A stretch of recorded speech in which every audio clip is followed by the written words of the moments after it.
Natasha Akpoti Uduaghan, a Nigerian senator, has alleged that the Senate operates like a cult in the country.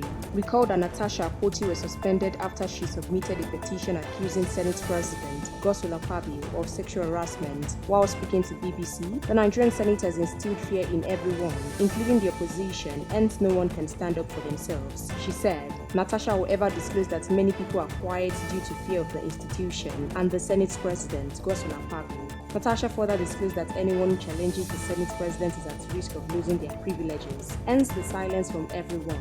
I am being victimized. My suspension is a means of silencing me. You see, in the Nigerian Senate, it operates like a cult.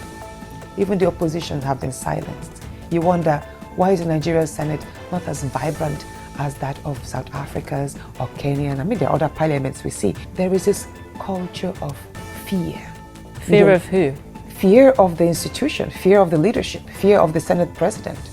I mean, if you confront the Senate President or if you express contrary views, then you risk a chance of being stripped of your privileges. You will not speak. If you are a member of certain committees, like what happened to me, you will be removed. You will be sidelined of very important programs that you think could help project your own expertise. The Nigerian Senate operates like a cult. The Senate President runs the Senate like a dictator, not a Democrat. She said, while this story has generated mixed reactions online, we'll continue to supply you more trendy news updates as this developing story unfolds. Keep watching Naija News TV.